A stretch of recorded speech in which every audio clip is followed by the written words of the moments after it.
Content warning. This episode discusses suicide and homophobia. All right, quiet on the set. Camera speed. Sound production, take one. Action! Welcome to From Beneath the Hollywood Sign. If you love old movies, Hollywood history, or the golden age of filmmaking, you've come to the right place. This is the podcast that talks about amazing stories of Tinseltown from another era. Hear fascinating conversations with writer-producer Steve Cubine, who quite literally lives just beneath the Hollywood sign, and actress-writer Nan McNamara. Now your hosts, Steve and Nan. Welcome, everybody. If you've been a faithful listener, which I hope you all have, you've noticed that we've done episodes about our favorite films of the 30s and the 40s and the 50s. Well, today it's time for one of my favorite decades of film, the 1960s.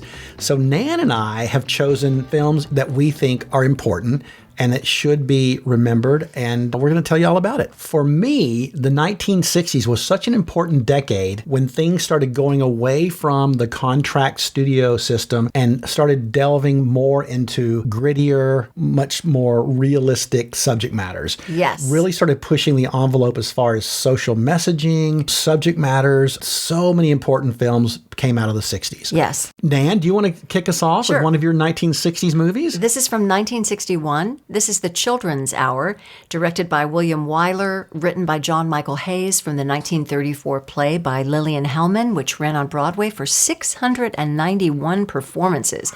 It's actually based on a true story of an incident that happened in Scotland in 1810. This is Wyler's second go-around with the story. He directed the 1936 adaptation of The Children's Hour called These Three, adapted by the playwright Lillian Hellman with a cast of Merle Oberon, Miriam Hopkins, and Joel McCrea. But with the Hays Code in effect at the time, that meant that the story had to be changed to a love triangle between a man and two women, as opposed to... They watered that story down so much in These Three. Did. Still a good movie. Well, if you don't know the story, Karen Wright, played by Audrey Hepburn, and Martha Doby, played by Shirley MacLaine, are best friends who have opened a boarding school for young girls. After a lot of hard work, the school is now profitable. Karen is engaged to marry Joe, the local doctor, played by James Garner. Now, he's also the nephew to Amelia Tilford, played by the great Fay Bainter, a wealthy and powerful woman whose granddaughter, Mary, attends the school. Now, Mary, the granddaughter, is about the most hateful child you would ever want to meet in your whole life. She kind of gives little Patty McCormick from The Bad Seed a run for her money. Oh, yes. She's not only spoiled, she's a bully, and she might even be a sociopath. I'm not sure. So awful to say about a child, but it's true. But it's, it's in the story. So little Mary is disciplined by the two teachers because of something that she did, and she exacts revenge on the teachers by making up a lie that they have a quote-unquote unnatural relationship. Of course, back in the day, the word unnatural is code for having a gay relationship. Young, wicked Mary blackmails a fellow student, Rosalie, played by Veronica Cartwright, to corroborate this lie. And she does this when she finds that Rosalie has some kleptomaniac tendencies. She stole a bracelet from a fellow student. So she gets somebody to corroborate the lie, and grandmother Tilford believes it and tells the parents of the school. And so the parents pull all the kids out of school. Ultimately, Karen and Martha sue for libel and slander. They lose the court battle. And when Joe, Karen's fiancé, asks, after it's all over, after they've fought this whole battle, if there was any truth to the lie, that breaks off the engagement. Karen and Martha ultimately lose their lives, one in a very shocking and, let me just say, triggering way. I have to pause here and say this film is extremely problematic in how it depicts homosexuality. It is.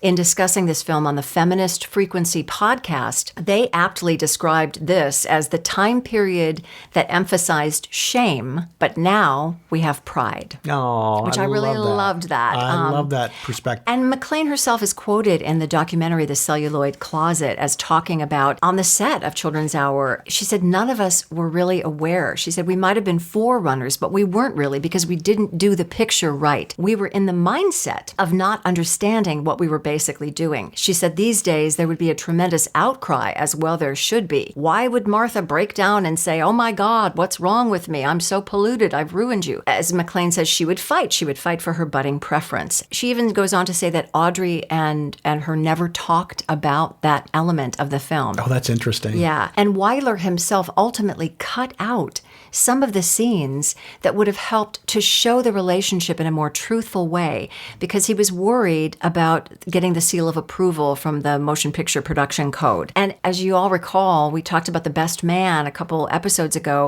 1964 was the first time that the word homosexual was even said in a script. I think, though, given all of that and all the problems of that, the film is still an important thing to watch for exactly the reasons that MacLaine describes. It's a time capsule for how things used to be, why it's important that we never return to that mindset that touted the belief that there was something wrong with you if you were gay. And certainly this tragic ending of the film has to be viewed from this lens that there was a time when you couldn't be who you were. Yeah. Absolutely. I also think in this day and age, the premise of the film, that lives can be destroyed because somebody told a lie, is extremely pertinent in our world today. This is hard to watch with caution, but I do think that this film will amplify just how far we've come. The Children's Hour is streaming on Pluto and Amazon. Oh, great choice. I'd be curious how Lillian Hellman felt about that production. I would too. Yeah, interesting. I would too. Wow. Well, my first film for the 60s that I'm going to talk about is, normally we don't talk much about movies that we think have been overdone, that everybody's talked about, that have just been written about, and there's been essays and PhD papers written about them. Well, I'm going to break that rule this one time, because my next movie is absolutely my favorite film of all time. Aww. And it's The Graduate. Oh, I mean, great choice. Yes, there is nothing that I'm going to say today that's going to be new. This movie has been just analyzed to an inch of its life. But anybody who knows me knows it's my favorite movie, and it just resonated with me like few films ever have, because I saw it at such a relatable time in my life. I didn't see it until I was a senior in college, which is, I know, a little surprising. And I saw it my senior year, and at that particular time in my life, I had no clue what I wanted to do with my life. All my friends were buying power suits and interviewing with Procter & Gamble and 3M. And I had one of those interviews, and I left that interview and knew I am destined not to be a part of that world.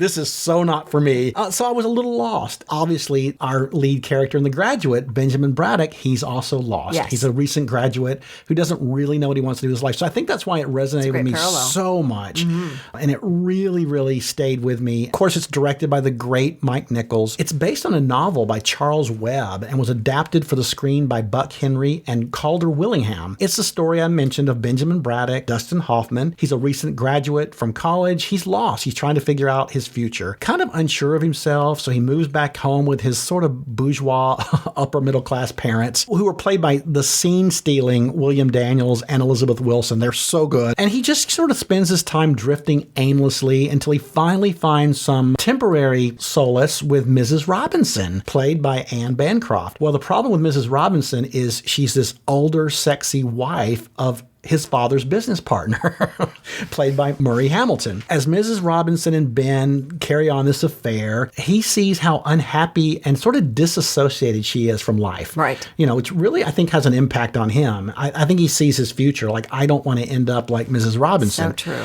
So at his parents' and Mr. Robinson's insistence, Ben is forced to ask out Robinson's beautiful daughter, Elaine, played by the stunning Catherine Ross, who I did spend that summer stalking, which we talked about.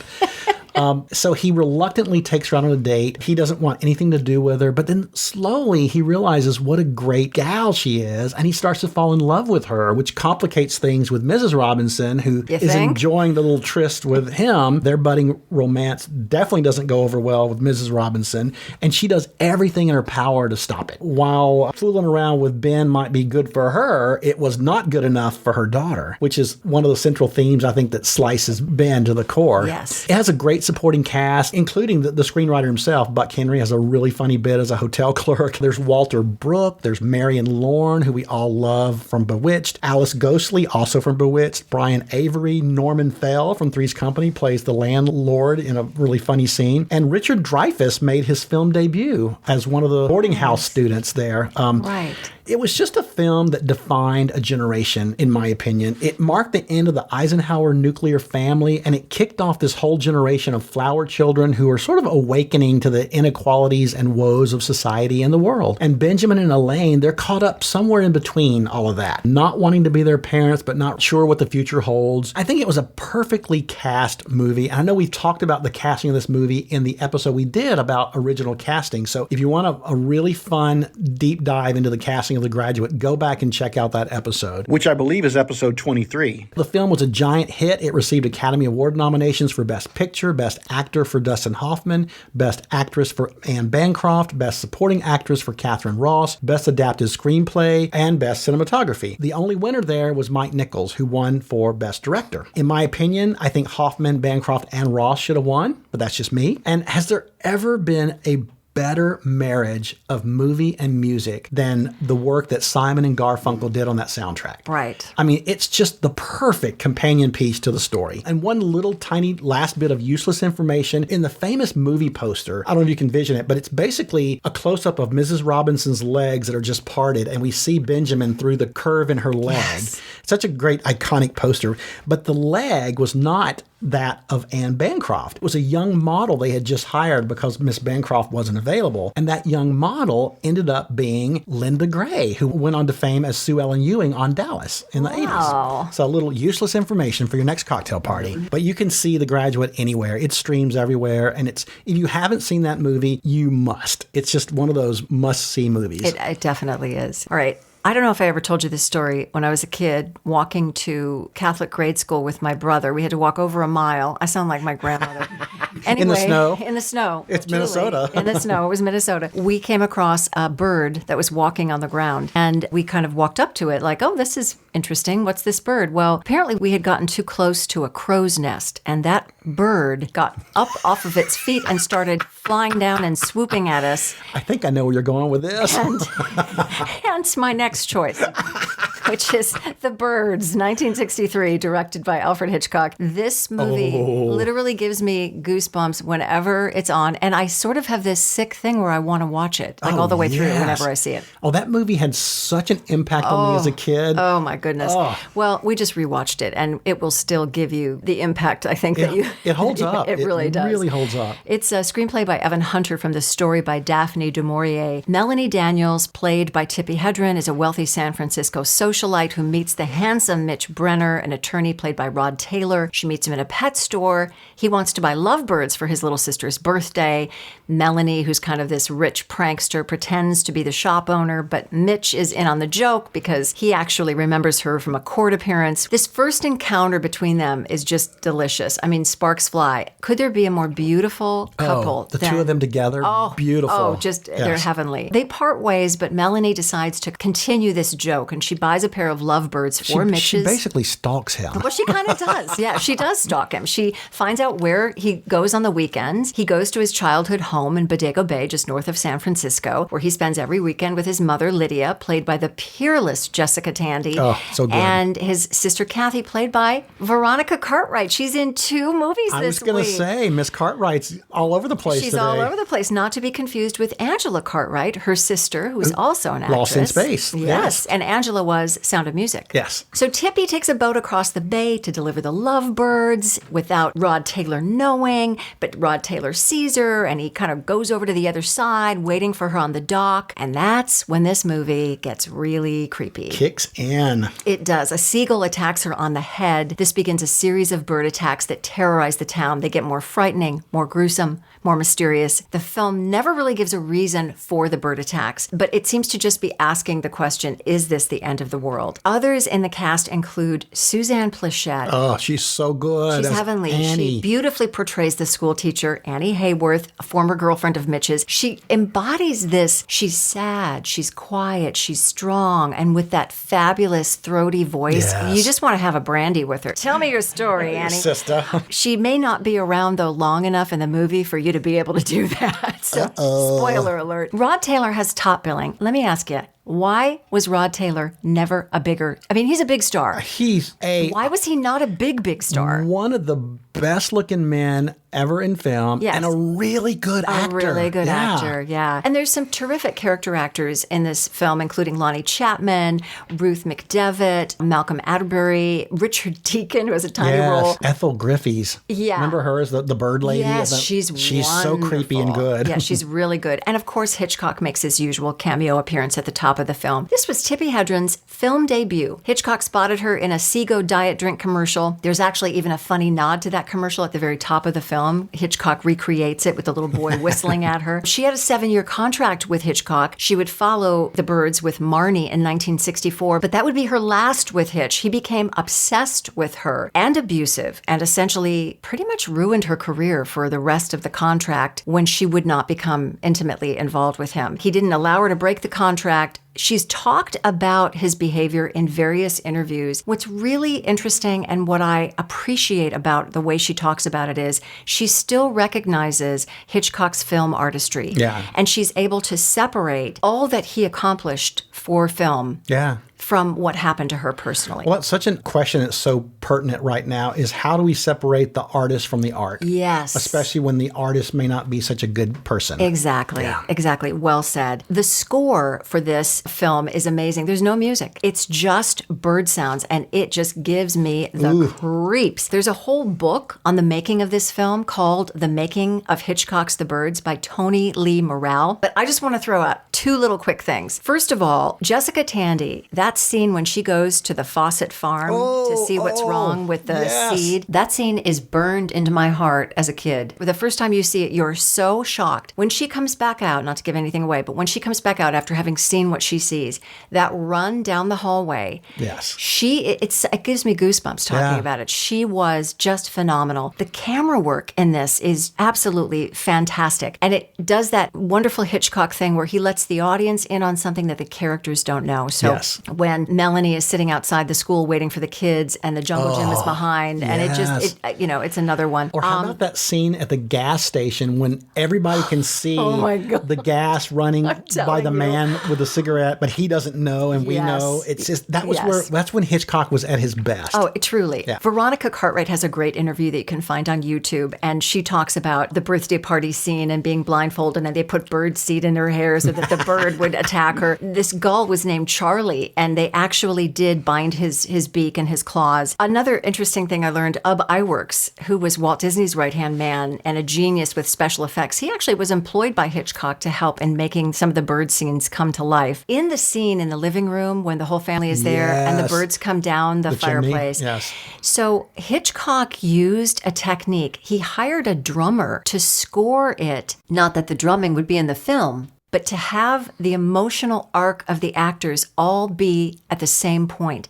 So the drum roll started very softly, and then it would get faster and louder and louder and louder and louder until, as Tippi Hedren said, you just wanted to scream, stop. And that's how he was able to calibrate the emotional performances for that scene. Very clever. The scene toward the end of the film where Melanie is attacked by the birds in the attic, that took a week to shoot. We talked about this in one of the tour stops a while back, and Lindsay mentioned that Tippi Hedren didn't actually have to fake her fear during that scene because they were real birds. For 5 days, bird handlers literally threw ravens and doves and pigeons at Hedren. At one point, they even tied some live birds to her costume. The birds pecked at her incessantly, and the experience was so harrowing and exhausting that she had to be hospitalized for a week. Yeah. In fact, Cary Grant, who witnessed part of the shoot, told Hedren, quote, "You are the bravest woman I've ever seen," which is probably true. Because Tippi was in the hospital, the woman that Mitch carries down the stairs at the end of that scene is actually a stand-in. So as I said, this film is hard to shake, especially with my personal run-in with The Crow.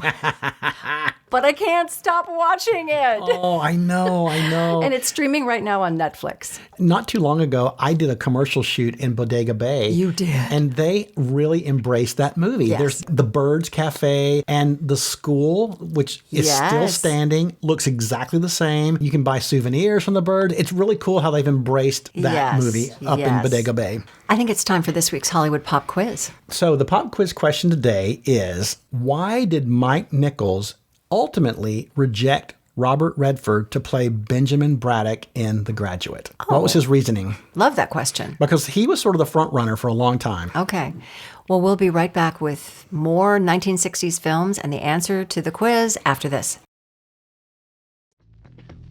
All right, Steve and Nan will be right back, but first another stop on the Hollywood tour. Nan's going to talk in a moment about Planet of the Apes from 1968, truly one of the decade's most popular films, right? Well, here's something you probably never heard about the filming of that movie. Producers needed hundreds of extras in full costume to portray the different kinds of apes. In fact, it took as many as 80 makeup artists, hairstylists, and wardrobe personnel for scenes involving as many as 200 apes for some of the scenes. In fact, so many craftspeople were hired for working on that movie that other movie productions in Hollywood were put on hold. But here's what's really amazing. During breaks in filming, say lunch and dinner breaks, the actors made up as different ape species tended to hang out together, but only in groups. So you'd see gorillas sitting only with other gorillas, orangutans only with other orangutans, and the chimps just with other chimps.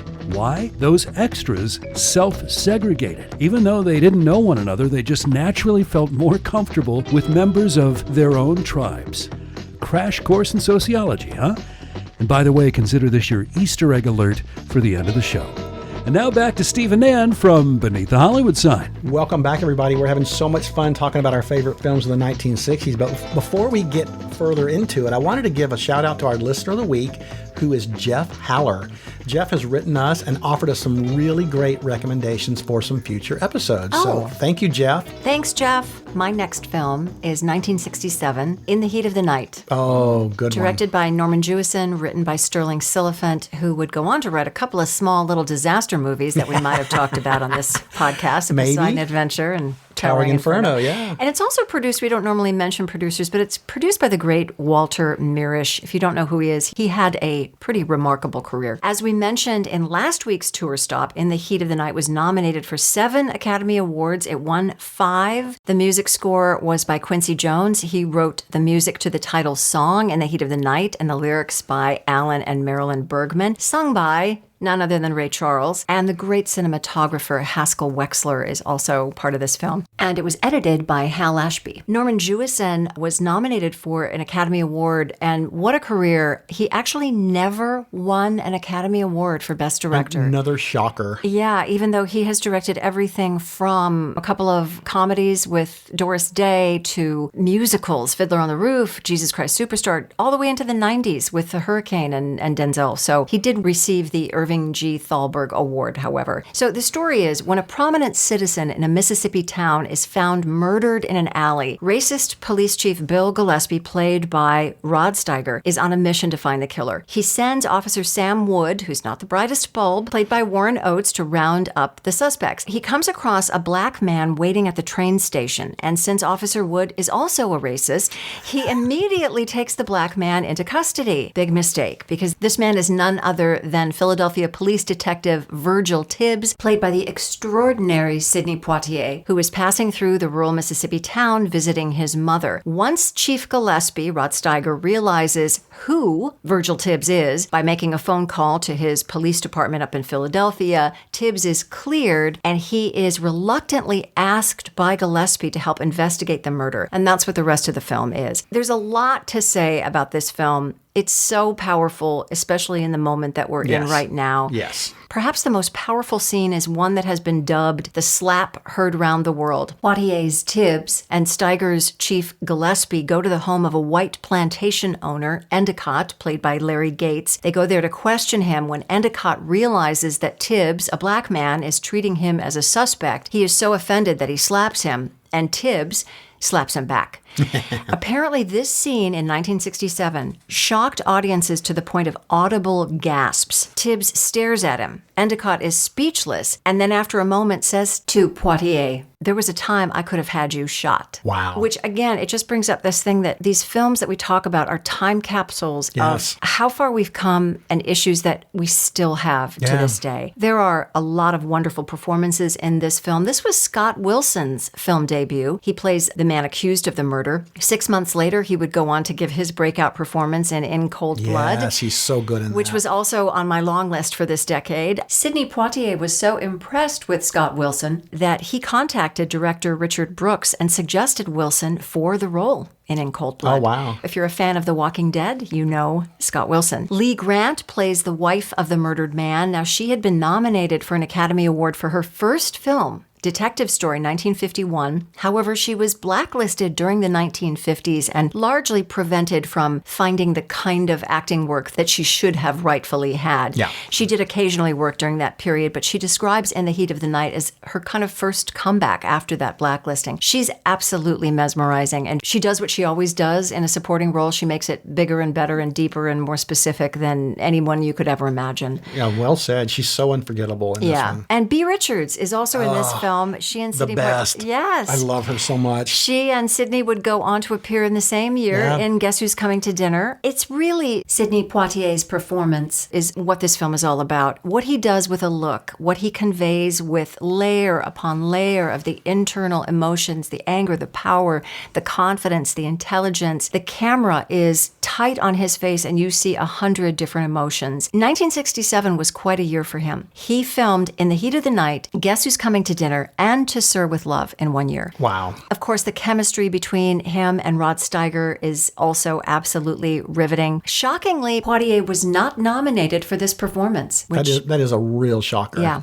One other little side note. Poitier, when he agreed to do the film, he did not want to shoot the film south of the Mason-Dixon line. And Norman Jewison said... Smart man. Yeah, Norman Jewison said, "I don't blame you." Jewison substituted the southern Illinois town for Mississippi for the majority of the film, although they did shoot a couple of scenes in Tennessee. And as you may recall, there was a television series based on In the Heat of the Night with Carol O'Connor and Howard Rollins playing the lead roles, which ran from 1988 to 1995. This film is, as I said, as timely as it was in 67, and maybe that's the most disturbing thing to say about it. Yeah, I think you're right. Absolutely. It's streaming on Tubi and Pluto. Good choice. Really great movie. My next movie, besides having one of the greatest film titles ever, Days of Wine and Roses. Oh my gosh, I love this film. It's just, I love this movie. It's this powerful movie about the horrors of addiction. I mean, just to sum it up like succinctly, it even has a tagline that just has a perfect way of marketing the film. And the tagline goes something like this: "This, in its own terrifying way, is a love story." Oh, what a tagline. Yes. And it was a love story. It but was. But it was a love story about a man and a woman and their love and addiction with alcohol. I mean, that was the love, unfortunately. It's the first film that I ever remember seeing where Alcoholics Anonymous was a major storyline, which was probably rather risque for 1962. And in fact, and I find this so interesting, Bill Wilson, the co-founder of AA, was on set as a technical advisor. And I believe this film had a pretty big influence on the social acceptability of AA. It sort of took it out of the closet and put it into the mainstream, which was great. It was written by J.P. Miller, which he adapted from his own 1958 teleplay from Playhouse 90 of the same name. And the Playhouse 90 version was directed by John Frankenheimer. And it starred Cliff Robertson, Piper Laurie, and Charles Bickford. Wow. When Warner Brothers decided to make the movie, they entrusted it to director Blake Edwards, which is so interesting because we think of him as madcap comedies, but this is such an important drama. He does it masterfully. He was just coming off the success of Breakfast at Tiffany's, so I think that's why they wanted him. Yeah. It's a story of a San Francisco public relations executive, Joe Clay, played by the great Jack Lemmon. He falls in love with a secretary, Kirsten, played by Lee Remick, who's exquisite, and they have a little girl, a daughter, Debbie. Kirsten when they first meet, she doesn't really drink. And so he introduces her to social drinking, which she takes to like a fish to water. And then problem. Yeah. So we start to watch as this beautiful couple slowly and painstakingly spiral into the depths of alcoholism. One time while drunk, Kirsten sets fire to their apartment, endangering little Debbie. And Joe, he loses jobs because of booze and begins to drift from job to job. It's really a downward spiral for this pair. They try to get sober. They go to live with Kirsten's father, Ellis, played by the great Charles Bickford, who also did the Playhouse 90 version. Yes. But it's not long before the devil comes a-knocking and they're back into the grips of alcohol. So his drinking leads Joe to a sanitarium, and he cleans up his act with the help of an Alcoholics Anonymous sponsor played by Jack Klugman. But sadly, Kirsten, she isn't able to break free of the power of alcohol. It just has a hold on her and she can't seem to shake it, and it really shatters their lives forever. I won't give too much away, but it's just a really important, wonderful, dramatic film that I think still holds up today. It's a great supporting cast with Alan Hewitt and Maxine Stewart and Tom Palmer and the great Jack Albertson. The film's music was by Henry Mancini, who had won an Academy Award for the title song of the same name. The film was also Oscar nominated for Best Actor for Jack Lemmon, Best Actress for Lee Remick, as well as Art Direction and Best Costume Design. This movie, it absolutely devastated me. The performances of Lemmon, Remick, and Bickford are amazing, some of the finest work in their careers. And watching that couple struggle to overcome their addiction is just heart-wrenching. The final scene, an absolute killer. The cast and crew, they were afraid that the bleak ending would be changed by Jack Warner. Yeah. Because he liked his movies to end happily. And he was pushing for a more upbeat ending, but after he saw a screening of the bleak ending that we all know, he was there with this very attractive young date, and he changed his mind because she was so emotionally ravished after seeing the film. He thought, all right, maybe they got something there. So whoever that anonymous attractive date was, thank you. Yeah. It's one of the most honest and heartbreaking portrayals of alcoholism I think we've ever seen on film. I agree. Great choice. Well, now that we're down in the dumps, let me bring us up. Not. My next choice is Planet of the Apes, 1968. Oh, good. Yeah. Oof. Directed by Franklin Schaffner, who we talked about in our political film episode. A screenplay by Michael Wilson and Rod Serling. Yeah. Serling apparently wrote nearly 40 drafts of the script, based on the novel by Pierre Boulle, who also wrote the book Bridge on the River Kwai. The score is by Jerry Goldsmith, which was groundbreaking at the time, and it also launched his career in TV and film for over 40 years. He was nominated for an Academy Award. Costume design was also nominated, and the cinematography was not nominated, but it's really interesting. It's by Leon Shamroy, probably best known for Cleopatra and the King and I. John Chambers, makeup artist. He won an honorary Academy Award for the makeup for this film because there was no makeup category There was in 1968. no category back then. There were over 80 makeup artists on this film. Hey, the makeup's incredible. It's incredible for the time period. Yeah. I mean, for any time period. Yeah. The film spawned 4 sequels, 2 TV series, merchandise, a remake by Tim Burton in 2001, a separate series reboot in 2014, as well as being spoofed by The Simpsons. And if you've never seen that, you got to Google Planet of the Apes and The Simpsons. It's hysterical. Okay, full disclosure. Yes. I had a Planet of the Apes lunchbox. Oh, you did? Oh, so this is really a near and dear to your heart film. It touches my heart. Oh, my gosh. You got to watch it again because I had not seen it since I was a kid. Yeah. And it is the humor that comes through as an adult, but also the profound nature of this film and what it still says to us today. Again, I've said that about every film practically that we've talked about. It's set in the future in 3978. A spaceship that has been captained by George Taylor, played by Charlton Heston, has been on this mission in deep space for 18 months. He and his crew crash land on a planet, and boy, are they in for some surprises. The planet is run by apes, and humans are mute, unintelligent, and enslaved. Charlton Heston is ultimately captured, and he comes to the attention of Dr. Zira, who is an ape, played by Kim Hunter. She's an animal psychologist and a scientist who ends up calling him Bright Eyes because she sees something in him, and he's not able to speak because of an injury to his neck, but she knows that there's something behind those eyes. Might he be trying to talk? Roddy McDowall plays Dr. Zira's fiancé, Cornelius. He's in search of artifacts from another time period to prove that perhaps humans were not always as primitive as they are now. So this sort of sets the backdrop for what's going to happen, which is a conflict between those two and Dr. Zaius, who's played by Maurice Evans, who also played Samantha's father on Bewitched. He is against any kind of new discovery and a firm believer in the ape doctrine that man is primitive, man is not smart. And so you can imagine what happens when Charlton Heston escapes. All hell breaks loose, and it's a fight to see, is man going to be destroyed? Will the apes allow for man to return as the predominant race? There are a couple of scenes that really show the humor that I mentioned earlier. In one scene, Heston has escaped and he's running through the ape village, and he comes upon a funeral and an ape is giving a eulogy, just like we would do as humans, right? He says about the ape who died, he never met an ape he didn't like.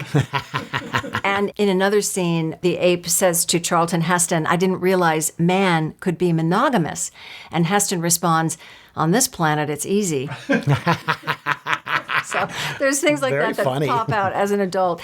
But what's really powerful and what really struck me is the social commentary, the themes of racism, faith, science. It's a political and sociological allegory that it really hit close to home even 56 years later. Here's a clip of Roddy McDowall demonstrating that in one of the final speeches of the film. Cornelius, come here. Reach into my pocket. Read to him the 29th scroll, 6th verse. Beware the beast man, for he is the devil's pawn. Alone among God's primates, he kills for sport, or lust, or greed. Yea, he will murder his brother to possess his brother's land. Let him not breed in great numbers, for he will make a desert of his home and yours. Shun him. Drive him back into his jungle lair, for he is the harbinger of death. I found nothing in the cave to alter that conception of man, and I still live by its injunction. And the film ends with one of the most chilling images that I won't give away now if you haven't seen it. Chilling. Planet of the Apes. It's streaming on Hulu. Good choice. Thank you. Was such an important film in my... Do you still have that lunchbox? No. Oh, I wish I did. Yeah. eBay. Yeah, there you go.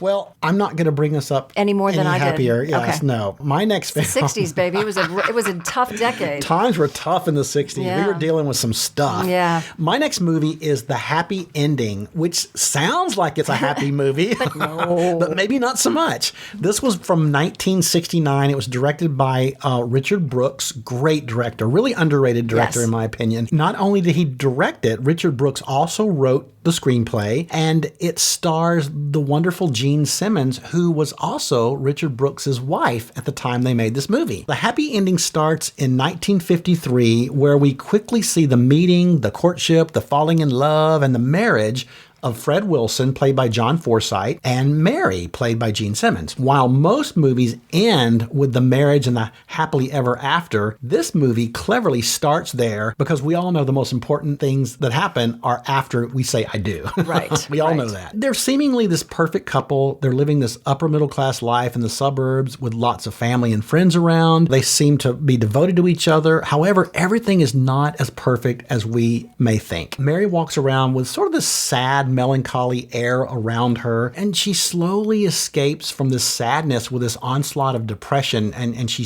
turns to pills and alcohol, causing her to drift further and further away from Fred and her family, which also includes her daughter Marge, played by Kathy Fields, and her mother, played by the great Teresa Wright. It culminates in a failed suicide attempt by Mary. She's unable to bear the pain any longer, and on the day of her and Fred's anniversary party, Mary walks away, leaving Fred and her family and friends standing around the living room holding cocktails, wondering when Mary's going to return from the beauty parlor.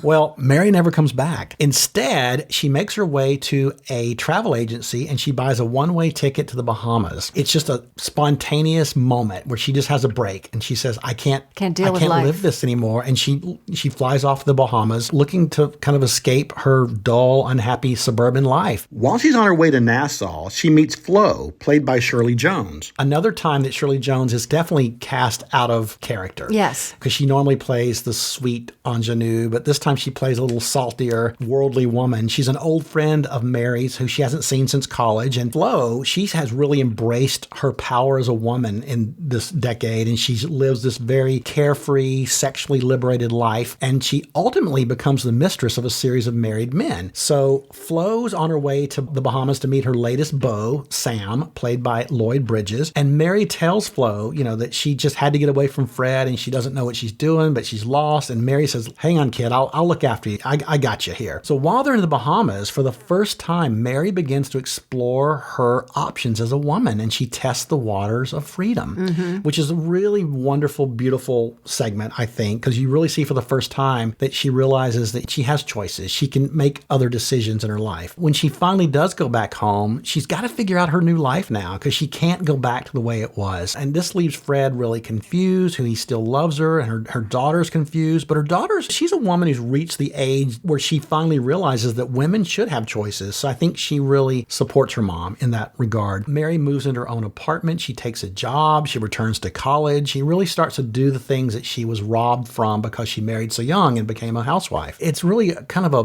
great character study of this woman, watching her spread her wings and figure out what she wants in life.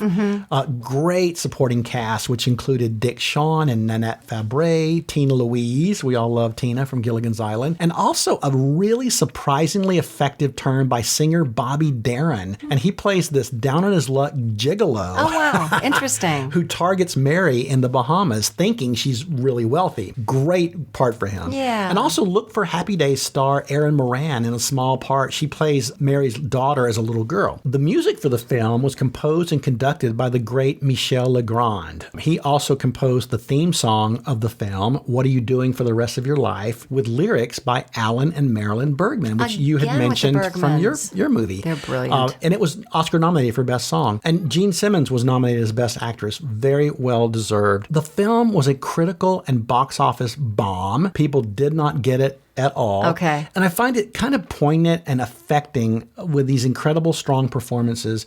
It's just so admirable to see a film that deals with issues of depression and sexual freedom in a time when it was still considered taboo subjects. Yes, yes. And they just do it so beautifully. Right. Great film. Wow. Well, this has been really interesting. We've covered 30s, 40s, 50s, 60s, and each decade has taught me so much about the way that film can educate, the way that film can remind us how far we've come, and the way that film can remind us how we are still so lost. So lost. I know. Well, you said it so well. It's really a time capsule to really capture the politics and socioeconomic issues of the time. Yeah. Which I love. And once again, there are so many films that we didn't include on the list. I mean, the top film on my list of all time is To Kill a Mockingbird, and I didn't want to talk about that. I feel the same. It's like, again, it's been talked about so much. Yeah. But we might have a little surprise for you in that area, so stay tuned. Yes. Teaser. That's a teaser. What is the answer to this week's Hollywood Pop Quiz? The quiz question was, why did Mike Nichols ultimately reject Robert Redford for playing the lead in The Graduate? I have an idea, but why? Because Mike Nichols finally looked at Robert Redford and said, you can't play this part. There's no way that anybody is going to ever believe that you're a loser and couldn't get the girl. Nobody. That was going to be my That was going to be my guess. Yes. Yeah. And he said, and I've read this in the book about Mike Nichols, and then Robert Redford looked at him in all earnestness and said, "What do you mean?" Oh, and that's why we love Robert Redford. He had no idea what he was even talking about losing a girl. Like, yes. what? How's that even possible? Wow. So that's why Robert Redford did not get the role. Yeah. I wonder if that made Dustin Hoffman resentful. People can see me losing. But I can play a loser and not get the girl. Gosh. Thanks for listening, everyone. We would appreciate if you would give us a 5-star review, and if you would follow us on social media. @From Beneath the Hollywood Sign is our handle. You can find us on Facebook and on YouTube and on Instagram. We love to hear from you. Please email us anytime at info@FromBeneathTheHollywood Sign. That's this week's view. From Beneath the Hollywood Sign. You've been listening to From Beneath the Hollywood Sign with Steve Cubine and Ann McNamara, the podcast that celebrates amazing stories of Tinseltown from its golden era. Join us next week for another episode and learn something else about Hollywood you probably never knew. Take a moment and give us a 5-star rating and a positive review, and tell your friends about us too. It'll help grow the podcast. Visit Steve's website at FromBeneathTheHollywoodSign.com. The executive producers are Steve Cubine and Nan McNamara. Executive producer and post-production supervisor, Lindsay Schnebley. Associate producer and researcher, John Price Ritchie. This podcast is part of the Airwave Media Podcast Network. Visit airwavemedia.com to listen and subscribe to their other fine shows like The Box of Oddities and The Shallow End with Schnebley and Toth. Copyright 2024, all rights reserved. That's a wrap.